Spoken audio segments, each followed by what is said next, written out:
This is a tutorial to show you how to pick up and knit from a cast-on edge.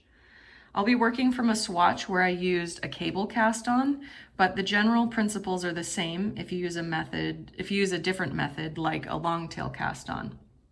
This method is great for adding new stitches to an existing knit fabric along the edge.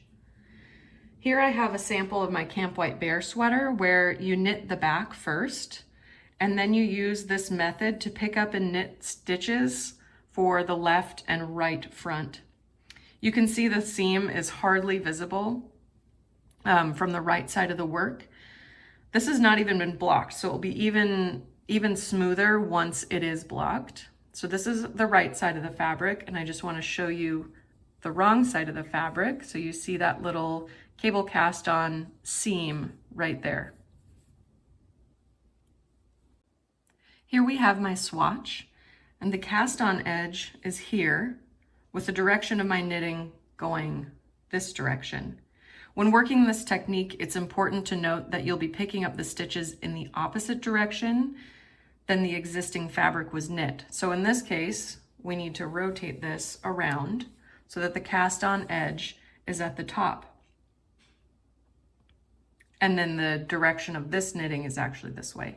So we'll pick up here, pick up and knit here, and then work so that the direction of the new work goes that way.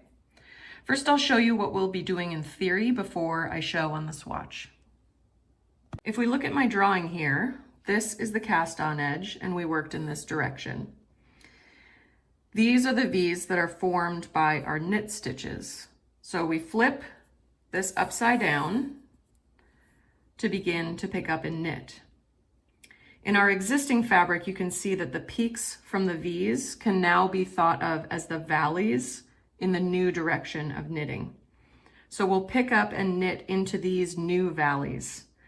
I like to pick up this half stitch at the rightmost edge, which I'll show you in a moment. And we'll continue treating these like the valleys of the knit V's. So we're moving from right to left just as we would on our real piece of fabric.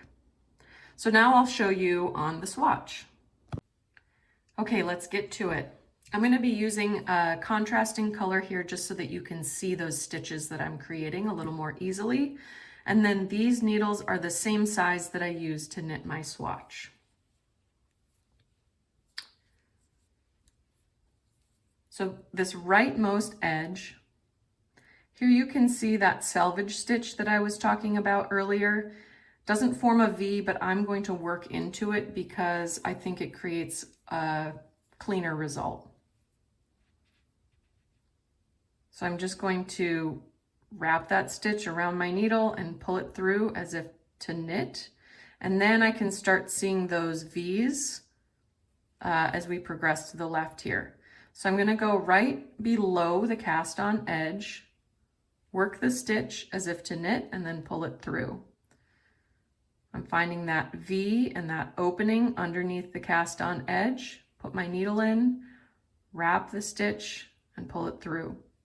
I'm going to show you continental first, and then I'm going to switch to English for you English knitters.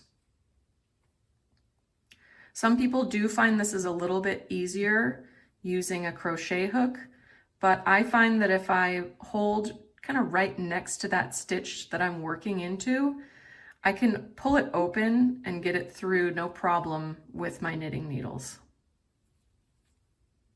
So I'm finding those V's. Here is that V, inserting my needle, pull the loop through.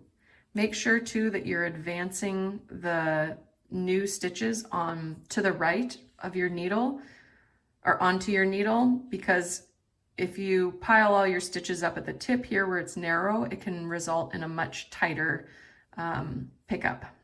So I'm going to switch now to English, and forgive me because it's not my preferred way of working.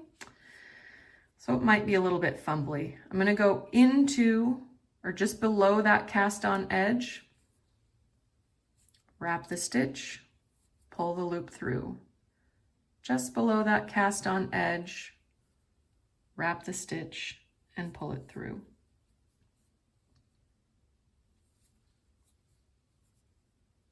Again, holding close to the stitch that I'm working. So here's that opening.